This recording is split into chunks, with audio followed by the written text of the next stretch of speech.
이번 사연은 집들이 와서 초치는 소리만 하던 신우가 울면서 집에 가게 만들어주었다는 올케의 사연인데요. 진상한테는 거울 치료가 최선인가 보네요. 함께 보시겠습니다. 사연 시작 전에 좋아요, 구독 부탁드리겠습니다. 채널에 큰 힘이 됩니다.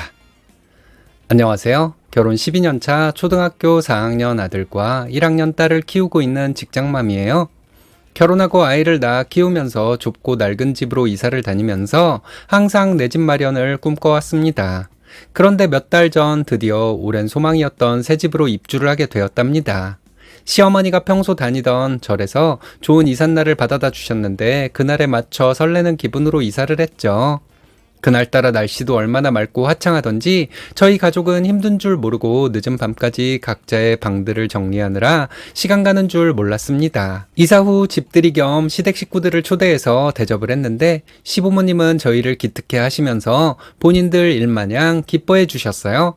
그런데 겉으론 안 그런 척하면서 은근히 비교하며 매번 저희를 깔보던 시누이를 제대로 한 방 먹여서 내쫓아버렸더니 속이 다 시원하네요.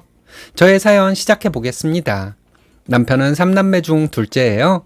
위로 누나가 한 명 있고 아래로는 남동생이 한 명 있습니다. 남편의 누나, 그러니까 시누이는 뭐든 남들보다 앞서가야 직성이 풀리는 성격이에요. 시누이는 어릴 적부터 총명하고 워낙에 공부를 잘해서 집안에서 똑똑하다고 소문이 났었다고 해요. 시댁 형편이 넉넉지 않아 학원 한번 제대로 다니지 못했어도 중고등학교 내내 전교 1등을 놓쳐본 적이 없을 정도로요. 덕분에 좋은 대학에 진학을 했고 졸업하자마자 대기업에 입사를 했대요. 그리고 조건 좋은 남자를 만나 결혼도 일찍 했고요. 하지만 결혼과 동시에 시누이는 회사를 그만두었대요. 시댁이 워낙에 부유한 집안이라 유명 호텔에서 성대하게 예식도 올렸고 신혼여행으로 유럽을 한 바퀴 돌고 왔다고 들었습니다. 시누이의 시댁에서는 혼수는 물론이고 신혼집으로 40평대 신축 아파트까지 마련해 주었다고 했어요. 친정 형편이 좋지 않다는 걸 알고 아무것도 준비하지 않아도 된다고 하셨대요. 그런 사정 때문인지 시부모님은 시누이에게 늘 미안한 마음을 갖고 계시는 것 같아요. 그에 비해 저희는 양가 모두 넉넉하지 않은 집안이다 보니 있는 형편에 맞춰 신혼을 시작했어요. 결혼식도 조용한 예식장에서 가족과 가까운 지인들만 초대해서 소박하게 치렀고요. 남편도 저도 평범한 직장에서 성실하게 일하며 씀씀이도 줄이고 알뜰하게 저축하며 살았습니다. 결혼하고 첫 해에 저희 집에서 시아버지 생신상을 차리겠다고 말씀드리고 식구들을 초대했었어요. 형편은 넉넉하지 않았지만 나름대로 정성껏 준비해서 대접해드리고 싶었거든요. 혹시라도 먼 길 오셨다가 제대로 드시지도 못하고 가실까봐 시어머니께 미리 여쭤보고 시아버지가 좋아하시는 음식 위주로 차렸습니다. 시동생은 시간이 없어서 선물 준비를 못했다고 하면서 봉투를 건네주더군요. 곧이어 시누이가 두루마리 화장지 한 팩을 들고 왔더라고요. 그런데 집에 들어서자마자 하는 말이 어머, 거실이 코딱지만 해서 앉을 자리도 없겠네 하더니 집 사이즈에 맞춰서 세탁기도 냉장고도 작은 걸로 샀나 보네 하더군요. 말끝마다 비꼬는 듯한 말투에 당황스러웠지만 웃어넘기려고 했죠. 그리고 집이 너무 낡았네. 올케 혹시 바퀴벌레는 안 나와? 난 바퀴벌레는 질색인데 하더라고요. 남편 말로는 어릴 적 살던 반지하 빌라에 바퀴벌레가 엄청 많았다고 했어요. 어린 시절의 불쾌한 기억 때문에 그럴 수도 있겠다 싶어 이해하려고 했지만 한편으론 굳이 그렇게까지 말했어야 했나 싶더라고요. 큰아이가 태어나고 얼마 지나지 않아 시누이네 집에서 가족 모임을 한 적이 있었어요. 결혼하고 살던 집보다 더 넓은 곳으로 이사를 했다고 친정 식구들을 초대한 자리였죠. 현관문을 열자마자 눈이 휘둥그레질 수밖에 없었어요. 현관 바닥은 고급 문양이 새겨진 대리석이 깔려 있었고 넓고 긴 복도는 마치 갤러리에 온 것 같았어요. 벽마다 큼직하고 고급스러운 액자들이 걸려 있었고 거실로 들어서니 고급 소파와 대리석 테이블에 화려한 조명까지 드라마에서 봤던 부잣집 모습 그대로였어요. 무엇보다 햇살이 환하게 들어오는 거실 통유리에 가슴이 뻥 뚫리는 느낌이었어요. 거실 뷰를 감상할 수 있는 흔들의자에 안마의자까지 있더라고요. 제 눈이 휘둥그레지는 모습을 보고 시누이는 부엌이며 안방까지 자랑하듯이 안내해 주더군요. 욕실은 호텔보다 더 고급스러웠고 화장대 위에 고가의 화장품들이 줄지어 놓여있는 걸 보니 우리와는 너무도 다른 클래스의 삶을 살고 있다는 걸 느낄 수 있었습니다. 집을 둘러보는 내내 놀라움과 부러움이 함께했답니다. 이런 대궐 같은 집에서 살다가 저희 집을 보면 코딱지만 하다는 생각이 들고도 남겠구나 싶어서 제 자신이 한없이 작아졌습니다. 우리는 평생 이런 집에서 한번 살아볼 수나 있을까 싶은 생각도 들었어요. 시누이는 무슨 복을 타고났길래 이렇게 좋은 집에서 좋은 차 타고 팔자 편하게 사나 싶어 솔직히 부러웠어요. 나름 열심히 살고 있다고 생각했는데 우리가 사는 모습이 누군가에게는 초라하게 느껴질 수 있겠다는 생각이 들어 서글프기까지 하더라고요. 집에 돌아오는 차 안에서 괜히 말수도 줄고 마음 한편이 허전해지는 느낌이 들었습니다. 남편이 누나 집 엄청 좋지 하고 말을 걸어왔지만 전 그냥 눈 감고 자는 척을 해버렸죠. 그 자리에서 바로 좋다고 말해버리면 제가 괜히 더 위축될 것 같다는 생각이 들었거든요. 넓고 근사한 집에 있다가 막상 집에 돌아오니 저희가 사는 집이 정말 작아도 너무 작아 보였어요. 괜한 허탈감의 기운이 빠지더군요. 평소에도 집이 작은 건 알고 있었지만 그날따라 좁고 답답해 보였어요. 그리고 브랜드가 없는 가구들이 어찌나 초라해 보이던지요. 하지만 사람 마음이 참 묘하게도 며칠 지나고 나니 그것도 잊어버리게 되더라고요. 퇴근하고 집에 들어오면 작지만 아담한 우리 가족의 공간이 오히려 더 따뜻하고 포근했어요. 그래, 우리 부부는 예전이나 지금이나 여전히 서로 사랑하고 아들도 밝고 건강하게 잘 자라고 있는데 집이 조금 좁으면 어때? 라는 생각을 하게 되었고요. 사실 심해부는 사업 때문에 늘 술자리에 출장에 바쁜 사람이라 집에 거의 없다고 했어요. 우리가 초대받아 갔던 날도 심해부는 출장 중이었고요. 그 큰 집에서 시누이 혼자 식구들을 맞이했죠.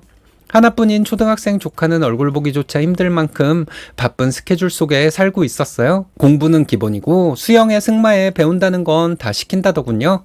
어릴 때부터 조기교육에 영어 유치원에서부터 안 보낸 학원이 없을 정도라고 했으니까요. 뭐 있는 집이니까 학원비 걱정도 없을 거고 아이가 하나라 뭐든지 해주고 싶은 마음인 것 같더라고요.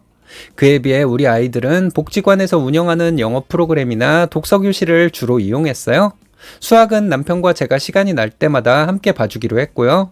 비록 돈은 없지만 시간은 나눌 수 있었고 물질은 부족해도 정성만큼은 넘치게 해주고 싶었거든요.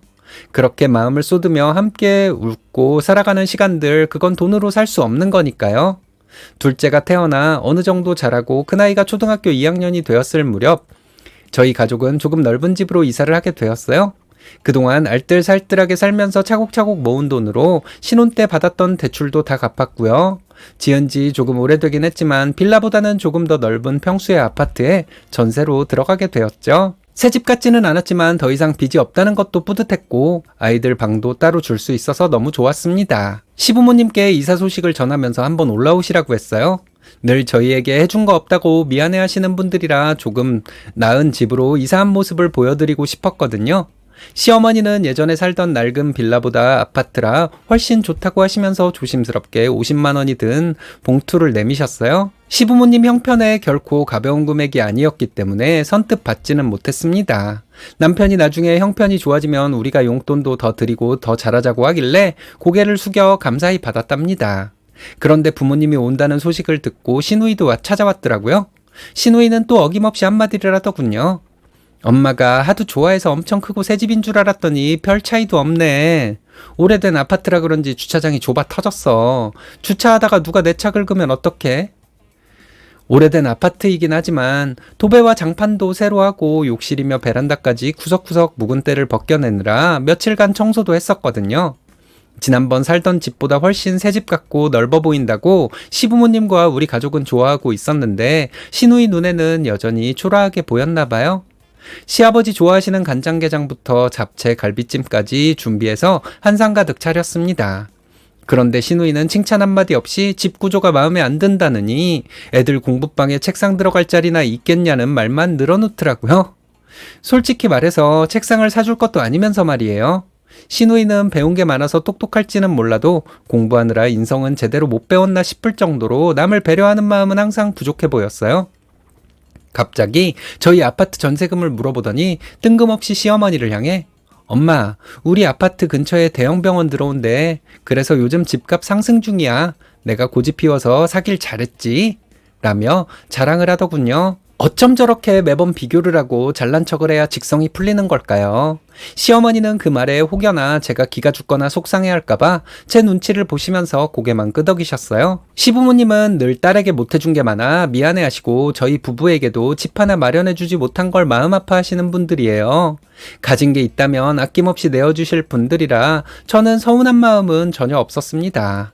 시누이만 저를 긁지만 않으면요. 시어머니 생신을 맞아 시댁에 갔던 날에 아침부터 분주하게 음식 준비를 하며 정신없이 하루를 보내고 있었어요. 그런데 시누이가 못 온다고 연락이 오더라고요. 전화를 끊으시는 시어머니의 안색이 너무 안 좋으셨어요. 음식 준비하느라 정신없어서 여쭤볼 틈도 없었죠.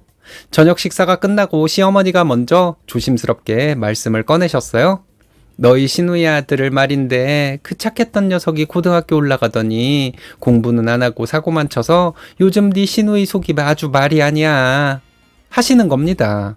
학교 가기 싫어서 자퇴하고 검정고시 보겠다고 고집 피워서 지 아빠한테 혼나서 방에서 나오지도 않는단다. 어쩌면 좋으냐. 시어머니의 말씀에 안타까움이 그대로 묻어나더라고요. 착실하고 예의 바르던 조카가 그런 말을 했다고 하니 처음엔 믿기지가 않았어요. 어릴 적부터 엄마가 시키는 대로 군소리 없이 그 많은 학원을 다 다녔고 인사성도 밝고 예의 바른 아이였거든요. 시누이에게 있어서 아들은 늘 자랑거리였고 좋은 집 다음으로 본인의 성공한 삶을 상징할 수 있는 존재이기도 했었고요. 시어머니는 그동안 혼자만 알고 계셨다고 하시면서 더 놀랄만한 말씀을 하셨어요. 시매부가 출장 핑계로 밖으로만 나돌더니 결국 젊은 여자와 바람이 났다는 거예요. 그걸 알게 된 시누이가 시매부와 크게 싸웠는데 그 과정에서 아들이 모든 걸 알게 되었다고 하더라고요. 그날 이후로 아들이 아빠랑 눈도 안 마주치고 말도 한마디 안 한다고 하시면서 땅이 꺼져라 한숨을 쉬셨습니다. 다 듣고 나니 제 마음이 참 복잡해졌어요. 툭하면 저희 사는 거 무시하고 입만 열면 잘난 척하던 시누였기에 솔직히 많이 미웠거든요. 시어머니 말씀을 듣다 보니 조금 안쓰러운 마음이 생기긴 했지만 그것보다는 오히려 힘들어하시는 시어머니의 모습이 더 안타까웠습니다. 아파트 전세 계약 기간이 끝남과 동시에 저희 가족은 오랜 꿈이었던 내 집 마련으로 새 아파트에 입주를 하게 되었어요. 오랜 시간 동안 허리띠 졸라매고 알뜰하게 모은 돈으로 대출 없이 들어가게 된 터라 감회가 남달랐습니다. 그동안 여러 번 이사를 다니느라 망가진 가구들이며 오래된 전자제품도 새로 구입하느라 집값 외에 생각보다 돈이 꽤 들어가더라고요. 그래서 옵션 선택도 거의 안 하고 현관과 욕실 바닥 줄눈도 하지 않았습니다. 돈도 아끼고 저희가 자주 청소하면 될 거라고 생각했거든요. 아무것도 하지 않아도 새 집이라 그것만으로도 충분히 좋았답니다. 아주 큰 평수는 아니지만 방 3개에 화장실 2개로 저희 4식구가 살아가기엔 충분했죠. 입주하고 일주일 뒤 시댁 식구들을 초대해서 집들이를 했습니다. 시부모님은 새 집이라 깨끗하고 너무 좋다고 기뻐하셨고 아이들도 신이 났죠. 시부모님이 사주신 책상에 앉은 아들은 이젠 공부할 맛 나겠다 라고 해서 웃음바다를 만들었고요. 저녁 무렵에 초인종 소리와 함께 시누이가 도착했어요. 손에는 늘 그랬듯이 두루마리 화장지 한 팩을 들고서 말이죠. 시누이는 현관에 들어서자마자 매의 눈으로 관찰을 시작하더군요. 줄눈도 안 했네. 이거 얼마 한다고 그걸 안 했어. 현관이 너무 좁게 나와서 답답하네. 라며 또 초치는 소리가 들려왔어요. 거실로 들어서더니 거실이 왜 이렇게 좁아? 확장한 거 맞아? 확장 안 했으면 소파도 못 넣겠다. 라고 하더라고요. 그리고 욕실 문을 열고 살피더니 타일이 칙칙해서 싼 티가 난다고 하더니 부엌 싱크대 색깔은 너무 흰색이라 살다 보면 촌스러워 보일 거래요. 새 집으로 이사와서 설레어 있는 사람들 앞에서 찬물을 끼얹는 말들을 스스럼 없이 하는 걸 보니 안쓰러웠던 마음도 사라지더군요. 물론 시누이가 사는 50평대 아파트와 20평대 아파트가 비교 자체가 될 수는 없겠죠. 하지만 저는 그런 비교가 너무 싫었어요. 우리가 가진 걸 그대로 봐주고 진심으로 축하해주면 안 되는 걸까요? 요즘 대출받아 집 사는 사람들이 대부분이잖아요. 그런데 온전히 우리가 모은 돈으로 대출 한 푼 없이 산 집인데 저희를 칭찬해줘야 하는 거 아니냐고요. 그리고 세탁실을 구경하던 시누이는 정점을 찍더라고요. 이 통돌이 세탁기는 아직도 고장이 안 났어. 새 집에 고물 들여놓으니 생뚱맞아 보이고 어울리지도 않아. 어지간하면 드럼 세탁기 하나 사지 그랬어. 그 말에 솔직히 화가 났어요. 결혼할 때 샀던 작은 세탁기지만 감사하게도 지금까지 고장 한 번 안 나고 잘 쓰고 있거든요. 조용히 듣고 계시던 시어머니가 한마디 하시더군요. 얘, 세탁기라도 하나 사주고 그런 말을 해라. 그러자 신우이는 코웃음을 치며 말했어요. 내가 왜 얘네들 살림살이를 사줘? 라고 말이죠. 저는 손톱만큼도 바란 적도 없고 그러고 싶지도 않았어요. 시어머니도 신우이가 하는 행동에 농담 반 진담 반으로 한마디 하셨던 말인데 정색하는 모습에 어이가 없더라고요. 저녁을 먹고 과일과 차를 마시면서 시아버지가 저를 보고 없는 집에 시집와서 시댁이라고 보태준 것도 없는데 알뜰하게 살아서 집도 사고 참 미안하고 고맙다 라고 말씀하셨어요.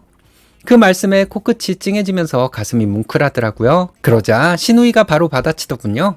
뭐가 미안해. 지가 좋아서 시집 온 건데 서운한 걸로 치면 내가 더 서운하지. 잘하면서 용돈 한번 제대로 못 받아봤고 시집 갈 때도 빈손으로 보냈잖아. 하더라고요. 그 말에 시어머니는 아무 말 없이 고개를 푹 숙이며 말씀하셨어요. 그래, 너한테도 항상 미안하지. 평생 그게 걸렸어. 그때 남편이 한마디를 던졌어요. 그래서 엄마 아버지가 누나 밥을 굶겼어? 옷을 안 사줬어. 그래도 누나가 집에 오는 날엔 반찬 가짓수도 많았었고 엄마 아픈 몸 이끌고 식당 가서 번 돈으로 누나 용돈까지 챙겨줬었어. 솔직히 누나는 공부만 했지 뭐 한 거 있어? 아버지 수술하고 입원했을 때 병간호도 나랑 동생이랑 했지. 누나는 공부 핑계대고 병원 한번 와본 적도 없잖아. 엄마 아버지 누나한테 최선을 다하고 사셨으니까 그딴 소리 할 거면 입 다물어. 그리고 사람이 왜 이렇게 꼬였어?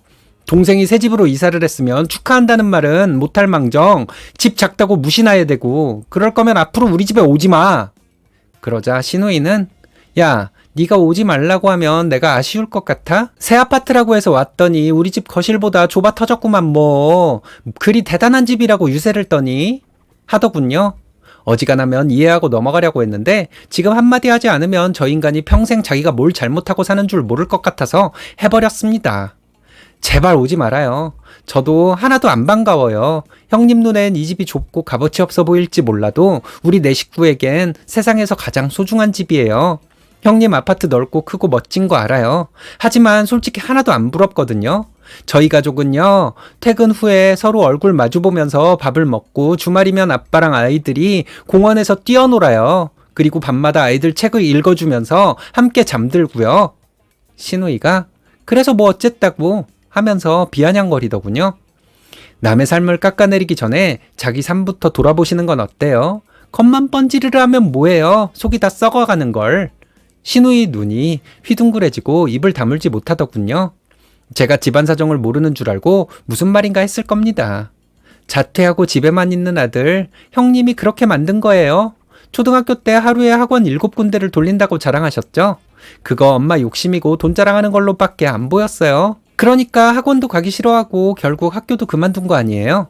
그리고 고모부를 돈 벌어오는 기계 취급만 하고 따뜻한 말 한마디를 안 해주니 밖으로 놔둘 수밖에 없죠. 다 자업자득이네요. 신우이 눈이 돌아가서 저를 한 대 치려고 하자 남편이 팔을 잡아서 꺾어버리더군요. 시어머니가 놀라셔서 벌떡 일어나시더니 야, 이 나쁜 년아, 네가 뭔데 올케한테 손찌검을 하려고 해? 네 올케 말 틀린 거 하나 없다. 공부 좀 한다고 아무것도 안 시키고 평생을 미안해하면서 살았더니 그럴 필요가 없었어. 그리고 너도 헛공부했어. 배울 만큼 배웠으면 인간부터 되었어야지. 돈 많다고 부모 형제도 다 네 밑으로 보이더냐? 너 같은 년 없는 자식으로 알고 살 거니까 좋은 날에 분란 일으키지 말고 당장 네 집으로 가버려. 하시면서 소리를 지르셨어요. 평생 소리 한번 지르지 않으시던 분이 이런 말을 하셔서 놀랐지만 더 놀란 사람은 신우인 것 같았어요. 엄마의 큰 소리에 결국 자기만 외톨이가 되었다고 소리를 지르면서 집으로 가버리더군요. 집을 나서는 형님에게 들릴 듯 말 듯한 소리로 저는 저 따위로 마음보를 쓰니 남편이 바람이 나지. 이렇게 말했습니다. 신우는 제 말을 귀신같이 알아듣고는 돌아서서 지금 뭐라 했는지 다시 말해봐 하고 소리를 질렀는데 저는 키는 박네. 지 흉보는 사람 많은 건 알아가지고 이렇게 말하면서 웃어주었어요. 신우가 또 저에게 다가오려는 거 남편이 밀쳐가며 신우를 내보내버렸습니다. 쫓겨났으니까 다신 안 오겠네. 자존심은 있겠지. 하고 말했는데 신우가 분명 들었을 거예요. 좋은 날에 이게 무슨 일이냐고 시아버지도 덩달아 신우의 욕을 하시면서 미안해 하셨어요. 공부 잘한다고 소문났던 똑순이가 결국 가정 하나를 지혜롭게 못 다스리고 사는 거 보니 속상하다 하시면서 한숨을 내쉬더라고요. 그날 이후로 저는 시어머니를 다시 보게 되었습니다. 딸 편에 서서 저를 나무랄 수도 있었는데 제 말이 옳다고 해주시는 모습에 위로도 되고 너무 감사했으니까요. 그 일이 있고 몇 달이 지났지만 시누이는 연락도 없고 식구들 사이에서도 시누이에 대한 얘기는 거론조차 되지 않고 있어요. 사실 시누이는 보고 싶지 않지만 간간히 조카 생각이 나더라고요. 마음의 상처를 극복하고 본인의 꿈을 찾아서 열심히 살면 좋겠다는 생각이 듭니다. 가진 게 아무리 많아도 사람 됨됨이가 갖춰지지 않으면 결국 주변 사람들에게 외면받게 되고 학벌이든 재산이든 그것으로 타인을 무시하거나 함부로 대하면 오히려 더 많은 것을 잃게 된다는 걸 시누이를 통해 절실히 느끼고 있습니다. 긴 글 읽어주셔서 감사합니다. 진상들에게는 내가 잘하면 언젠간 알아주겠지 이런 게 안 통하는 것 같습니다. 진상들을 대할 때는 눈눈이가 최고의 방법인 것 같네요. 신우는 세상의 생김새를 전혀 모르는 사람이라 이런 식으로 세상을 배워야 합니다. 식구들 다 같이 신우에게 좋은 가르침을 준 것 같은데 여러분들의 생각은 어떤가요?